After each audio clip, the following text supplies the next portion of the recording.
Okay, welcome to the Select Board meeting of May 15th, 2023. This is the night of town meeting, so we're really excited to be here. I'm Dottie Fultonetti. I'm Craig Barger. Jennifer Stacy. And we have Connor Reed, our town administrator. Mark Lamb, Select Board member Mark Lamb, and Select Board member Jamie Stebbins are not here with us tonight, but we do have a quorum. This meeting is being televised and broadcast on local TV, and will be available upon demand afterwards. And so we'll just jump right into this. The discussion and vote for Paul J. Rogan Company, change order 03RO-Blanche Ames Elementary School. Sure, in your packet there is a change order for Paul J. Rogan Company in the amount of $6,500 associated, I believe, Walter, correct me if I'm wrong, with the wastewater treatment plant work. Correct. And I think it's for variable rate filters, is that right? It is for VRFs. Yeah, it's for the electrical hookups of the VRFs. So it's what controls the drives for the units in there. We ordered new VRFs. We did not own any electrical on our drawings. We were gonna sub it out, try to sub it out with the electrical contractor that was at the elementary school. They got too busy, so we did all that work on T&M. So this is the last piece of the Rogan contract. With this, they would then build they'll build this and then their final piece of the wastewater treatment plant contract, and they'll be closed out. So everything at the wastewater treatment plant is closed out on the Rogan end. We are waiting, because we did order the HVAC unit through the HVAC contractor on the elementary school. We're waiting for that. We have the pad prep for that. All of the other work that's associated will go through the elementary school PCO change order. It won't go through Rogan, so we'll do it through the final hookups over there. And just for the board and the public's edification, we're at 99.9% of contract time, and with this still under 50% of contingency expended, with about 6% more in risk. That's great numbers. These are great numbers. Any questions from anyone? Comments? What did you say, the V? RFs. Yeah, what is a VRF? So I wish I had my paper with me. I'm sorry. I have your change log. Yeah, that'd be great. Rogan to confirm VFD, variable Frequency drive. frequency So drives will be on site and installed. Yeah, so when the units are running, the VRF controls the rate at which they're running. So The they unit don't at a run wastewater plant for at the wastewater plant for everything that's working on the fans and blowers. Okay. So they have like a lead. There's multiple fans, multiple blowers that need to run. So they don't want to have one running the whole time. They don't want to have the second one sitting the whole time. So it modulates between the two of them, and it modulates their speed so that they're running pretty evenly on the life cycle. Excellent. All right, if there's no questions, would somebody like to make a motion to accept change order 03RO for Blanche A. Ames Elementary School with Paul J. Rogan Company in the amount of $65,2228. So moved, Barger. Second. Barger and Stacy, all in favor? Unanimous. Excellent. Item 2, discussion and vote. Thank you for being here. No Walter. problem. Thank You're you. welcome welcome. to stay for town meeting if you have nothing. Have a nice vacation, Walter. Thank you very much. I'll see Good to guys. see you. Take Yep, care. you too. Item 2 is a discussion and vote for contract IT 2023-02 or 02, change order number 1 with Bulletproof Solutions Incorporated, additional cybersecurity network assessment services. Sure, thank you, Dottie. Attached to the board's packet, there was a brief cover letter from Info Systems Manager Mike Deltano, as well as a change order. So as the board recalls, we have a $121,000 contract with Bulletproof Solutions, who is on the state vendor contract list for an ongoing cybersecurity assessment and network improvement program. $50,000 of that 121 was budgeted towards future needs identified in the assessment stage for mitigation. This change order adds $18,490 to that budget, so that 2 necessary mitigations can be implemented immediately. There's available funds out of state IT grants that we can use for this, and we are recommending appropriation. I'm sorry, award of the change order. Any questions? Comments? No, it's critically important stuff, so. Yep, great to see this is moving forward. Absolutely.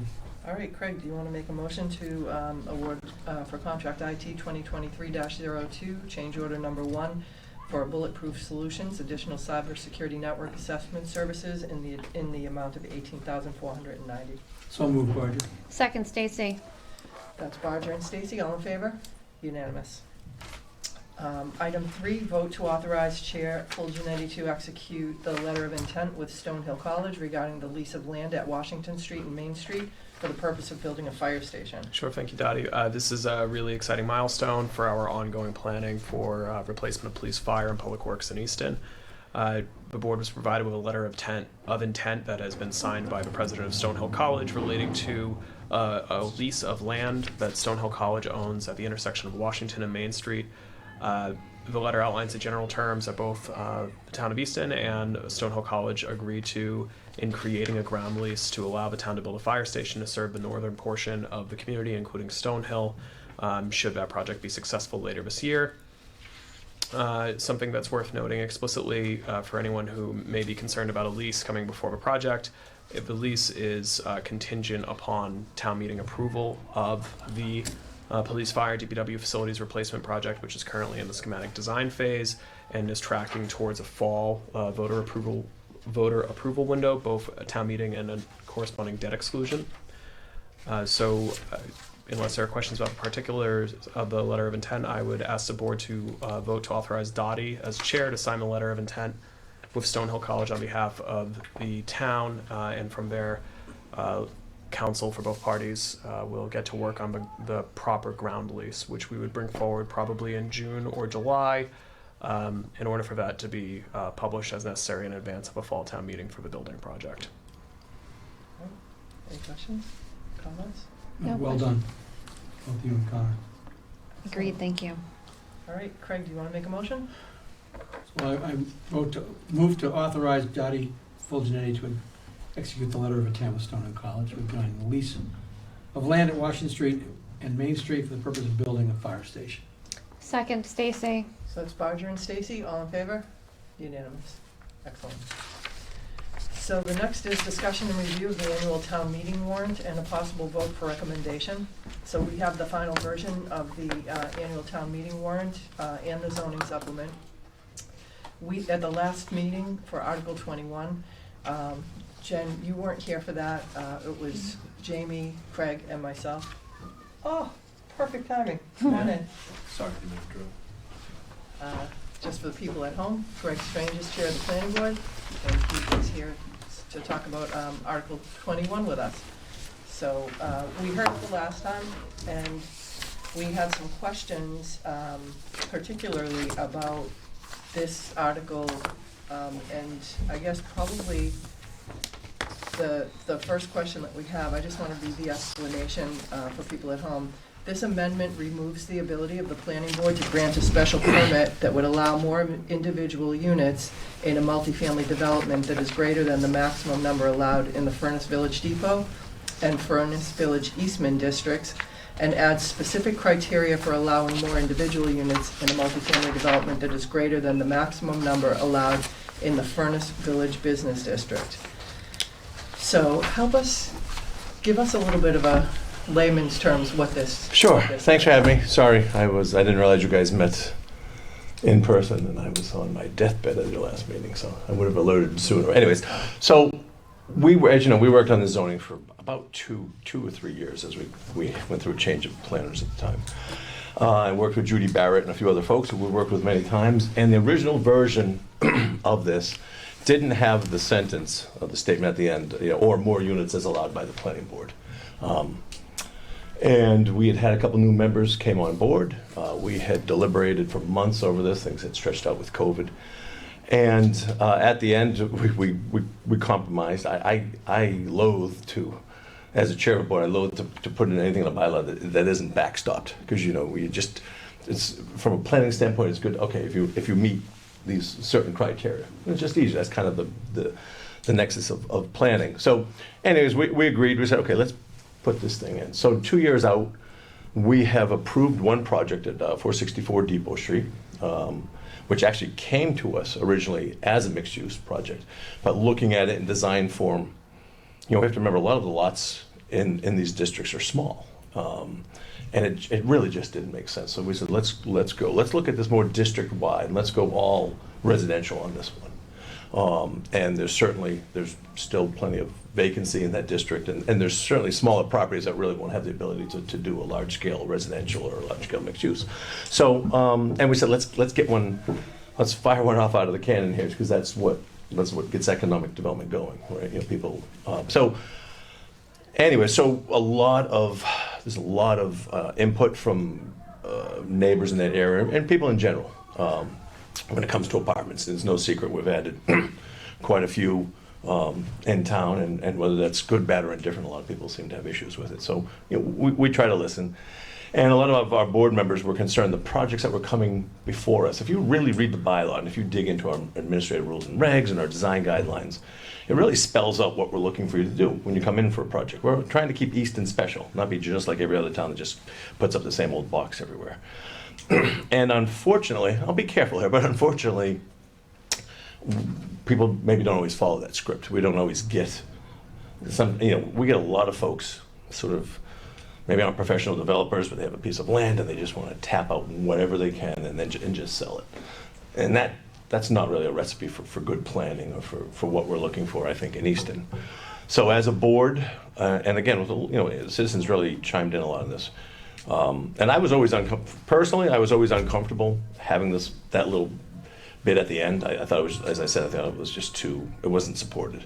And you can leave a board flailing out the winds. And I like to have a sort of a prescriptive menu for folks to, okay, here's why this is a good project. And I thought that took that away.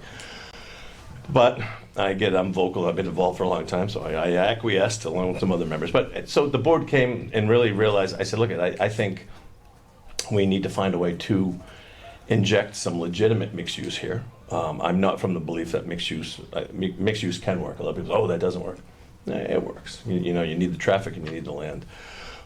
We had a couple people that tried to slip through, and they called mixed use. They wanted to come in with 100 units and have literally a 100 square foot office, and that was the mixed use. So that's where the 25% came from. And pulling it out of pulling it out of footnote number 2. The density that is in there, that remains, is what was recommended by the 2 planners we worked with. It was supported by the 2 planning directors that worked on this, and it's now supported again, by the board. So that's that's the reason for it. And then the thought is, look at, we all know MBTA zoning is coming right around the bend, a big giant blunt force trauma tool. Maybe it'll be great, maybe it'll be terrible. Time will tell. But anything that we do this year may very well be, superseded by that next year. Were we looking at that area for the MBTA zoning? Probably a question for Stephanie Danielson, but I think some of Eastman Street's being looked at, certainly. Not near that though, right? Because when we first looked at it, that wasn't an area. It's hard to tell without a map exactly where that is. Are you talking about Eastman Street? No, I'm talking about the area that you're looking in here, the Furnace Village Depot, the Furnace Village Eastman District. Right, well, I think, so for folks on the Furnace Village Eastman District basically runs from the ponds west to the Mansfield line. So it includes, Target Plaza, or call it which one. There's 2 parcels up there, maybe 3, that could potentially hold some large-scale residential. So those are certainly being looked at to tie them into Avalon and to be the 120, the large parcel. I think that's probably going to happen. Heading east of that, going back towards Five Corners, there's no large parcels to, there's one parcel that's maybe 1.5 acres. Other than that, it's really small parcels, or parcels with wetland resources. So you're not going to see anything large scale there. Right. So it really so really the guts of this, the planning board had special authority to grant a special permit that would allow more individual units in a multifamily development that is greater than blah, blah, blah. Mm-hmm. So I don't understand the concern over building more, or whether it's apartments or not. If the planning board has the authority, you've got the authority to do it or not do it. So how does that help by taking away the planning board's authority? Because if you don't like the project, you just don't grant. Because Dottie, in reality, what happens is we've looked at probably 7 or 8 thumbnail sketch proposals. And everybody immediately comes in, they don't follow any of the script that we've written for what we're looking for, and they just max out the number of units, and then, and here we go. So that we weren't getting high quality, weren't really getting any thought, and weren't getting good projects. Not that we turned anything away, but we'd say, okay, you might want to try this or that, and we had, off camera I can tell you about one funny proposal we had, but I Well, can't we're say on there. camera. But I know. So, but again, it's hard to, you have to understand this. We don't take this stuff light. This is a byproduct of dozens and dozens of meetings and lots of feedback. So for me to try to, and I don't really talk to you folks, so for me to try to explain it, maybe I'm just not that versed in that. But, as someone who's led the planning board for 17 years and proud of the work that we've done and the zoning that we've written, I think this is a good, needed change. Again, will probably be obsolete a year from now with MBTA zoning, but I think it's, if we're going to see anything in the interim, I think it's a turn in the right direction, because I think that phrase, or more units as allowed by special permit, regardless of what the board is, I think that's poorly written.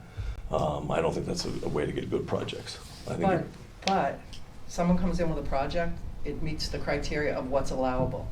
They want to do more than that, Mhm. and you don't like the project, you say no. No. Because it kind of ties your hands, if you do have a good project, that you want to have more, because I just feel like there was an intention on this when it was first voted.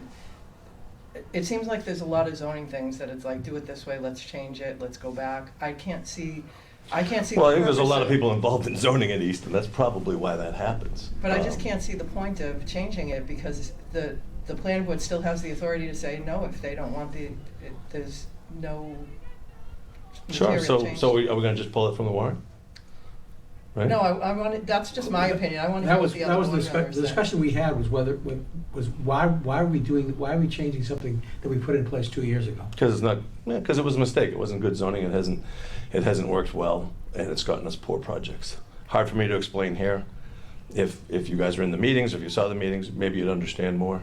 Maybe I'm not doing a good job of explaining it, or maybe we just look at things differently, and all of those are fine. When we did the master plan 10 years ago, 12 years ago, whatever it was, we talked about diversified housing, and I know this room is very big on apartments, and that's great. Well, we've added 12, 13 zoning for 12 or 1,300 apartments already. We have another 913 coming down the board with MBTA, because nothing was done to get any of the stuff that the special permits, hit local historic districts, all these things that we've done so well exactly with the MBTA zoning gets counted against us. We don't get to use it, so we're back to square one. And the residents of Easton, a lot of the residents are worried that where are the small houses we talked about? Where's the real small A affordable? A starter house in Easton is now up to $1.8 million, and folks are, developers always want, let's just put up as many apartments as we can. Maybe that's good, maybe that's not, but whatever you're putting up, I'd like to see some thought put into it. I'd like to see Easton stay special.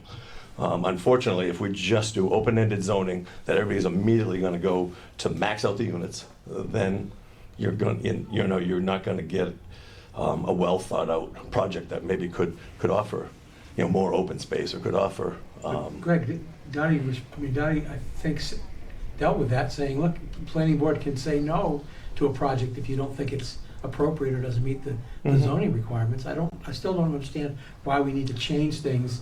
And Because when developers don't come in with multiple projects in their gun, they're going to hire engineers, architects, land surveyors, botanists. So they're going to come in wanting, it's a business to them. So they need to get X number of units. So they're not going to say, okay, let's go for 40, but okay, we'll settle for 20 if we have to. That's just not reality. But if the zoning allows for 40 and they can get 40, but they want 50 and you don't want the extra 10, you just say no. Yeah, don't forget, This- there's the affordable housing component here, which lets them get more units too. I mean, you have to look deeper into the bylaw. We're just trying to get rid of this open-ended phrase, which frankly is poorly written in any bylaw. But how big of a problem is this actually causing, like in the planning board's day-to-day work or regular cadence of meetings? Like, is this? Well, I mean, I wouldn't describe it as a problem. I mean, as planning board, as planners, you try to help your community grow or maintain, or, on multiple levels, many facets. So if someone comes to us with a project that we don't like, or doesn't meet the bylaw or has issues, we have no problem. We're not shy. We have no problem saying that. But you don't get, you know, you don't want, projects don't come to you, like I say, in multiple forms. I mean, people, they sit down, they make a business choice, they have investors, they have people they have to answer to. So, you know, no one goes in and says, okay, I'm looking for X units, but I can only get half X. They come in looking, I mean, that's the way development works. And you know, open-ended, we can just disagree. I don't think open-ended zoning is just not a good solution. We've tried it, we've seen it, we've proved, it's been proven. What is the affordability bonus? That would remain. I have the whole bylaw with me. But it's, see, this is, yeah, it's, I could give you that answer on the floor. I can't pull it right now. I came in on the red eye, so. Well, I would say, well, go ahead, Jen. Oh no, I would hesitate to support something that takes away your ability to make a good decision should a good decision be presented to you. So I understand the idea of, okay, we want to just, for whatever reason, the planning board has decided they want to have this closed approach, but what opportunities might be missing when you have the ability to say no? Like, I'm trying to figure out the opportunity cost here. And to me, the opportunity cost is actually the potential of a good project or good opportunity coming through that maybe So doesn't does help- more units make a project better? No, not necessarily, but Thank you. a well-designed project that's thoughtful about certain elements that may require special permitting in my mind could be, right? Yeah, So, but let me give you an example. We had a project that came in. They wanted 110 units. It had 0 open space, okay? It was completely paved over. You know how our Concom feels about that, you know, our staff. It had no amenities for the residents. They wanted to do mixed use, and their proposal for mixed use was to buy a lot next door, and in the parking lot, wide open, it was a gun shop. Now, I'm not anti-guns, that's why you have a gun shop. I just think that's very smart development. There was an opportunity for lots of green space. There was an opportunity to actually go higher with the buildings based on the zoning that we wrote, but they didn't. They wanted to put the lowest cost buildings that they could get in, which are wood frame, down low, spread it out, because concrete's pretty cheap. They didn't want to put elevators in. It was a project that would not add to the value of Easton. It was a project that would not hold up as a building very well over time, and it would do the exact opposite. You know, we all know we don't have much commercial space here. We're always going to be a residential tax base. We're very lucky with all the things that were gifted to us from the Ames through the years. But if we don't, you know, we need to take care of those, but we also need to create nice projects going forward of every type. And that's aesthetic, that's environmental, that's planning. I mean, please tell the planners of the DPW that we need to go back and look at Robert Drive. That thing is, you know, that's popped. That's a traffic nightmare with all the extra stop signs that got put in there. So just, that was a segue, but. So, Greg, not to get off track, however anybody feels about the type of housing, I just want to go backtrack a little bit. When you said, you know, I know how this board feels about apartments. You know, Jen's on the Affordable Housing Trust. I used to be on the Affordable Housing Trust. We've supported, as a board, we've supported flexible development, open space development, compact neighborhoods. So I think the board has a pretty good track record of supporting diverse housing, just like the master plan says, and just like the housing production plan says. Yeah, So- but unfortunately, how many of those other types of projects have been built as opposed to apartments? That's our problem. Then that isn't might it? be a zoning issue, but that's not a. Which is what we're trying to fix right here. No, this doesn't fix it. Taking In the your ability opinion. to do extra does Mhm. not fix any of those issues. Well. So I feel like if that's the way the planning board wants to go, that's not the way to do it, and bring it back with something that's more substantive to change it. We can disagree or agree on the value of that type of housing or the quantities of housing, but the fact is, any example that you gave us wouldn't have changed if that clause wasn't in there. You don't have to accept anything more if you don't want to. That would not help you get smaller houses. It wouldn't help you do any of that. It wouldn't help you get good projects either. It wouldn't help you get, look, developers The already zoning don't want to might- work in Easton because it's so difficult from a permitting standpoint. So if someone comes in with 120 units and you go, no, we're only going to give you, 80. But if Then the they're zoning gonna only allows allows for 80, then they get 80. If the zoning Right, but allows not- for 120, they get 120. Okay, well, The we can zoning may disagree. need to be Unbackstopped looked at. bylaws are foolish and don't work in my opinion, but we can disagree on that, that's fine. Okay. Yeah, the feedback that I get is that people are very comfortable with our permitting process. So we disagree with that. I don't know. We seem to disagree pretty much on everything these days. No, not everything. That's not true. That's not true. But I'm just concerned about having something in place and then changing it. No problem, let's just pull it off the warrant. Because then I don't have to stick around for 2 typos Well, that I wasn't don't- responsible for. As a matter of course, I don't think the board can. I think the board Too bad. can take a position. Jay happens to be in the room, but once it's been voted after a hearing, it's on the warrant, Yeah, correct? you can't take it off the warrant. Can Someone somebody can- make a motion someone to could choose- dismiss? Yeah, or choose not to make a motion at all, Well, either way, but. the planning board voted it. It's on the warrant. So, I mean, the Yeah, board. Greg should probably caucus with his fellow planning board members before taking that position, I would think. Correct.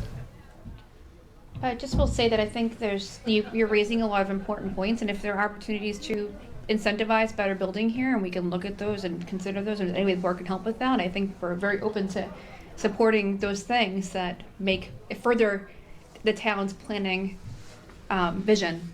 Sure. I think we all agree on that. I think in many ways, we're saying the same thing. So, we all good? Do you have to vote on anything? Do I just Yeah, vote? we have to vote whether to recommend, or not speak to a recommendation, so. What do you think? I think we don't speak to a recommendation. I think we vote not to recommend. I mean, we all felt pretty strongly Yeah, about I it. would Okay. agree. All right. Okay. Do you want to make a, So I move that we do not recommend Article 21. Second, Stacy. Roger and Stacy, all in favor? Unanimous. Thank you for your time. Thank Have a you. great night. Thank you, Gary. All right, the last thing is acceptance of the minutes of April 24th and May 1st. So moved, Barger. Second, Stacy. Roger and Stacy, all in favor? Excellent. Well, that's the end of our agenda, and excited about town meeting. Hopefully we get a good crowd. And with that, if somebody would like to make a motion to adjourn, So moved, Jennifer Stacy. Second, Barger. Stacy and Barb, all in That threw me favor? off. Unanimous, excellent. Thanks, everybody. Thanks for ECAP to filming this.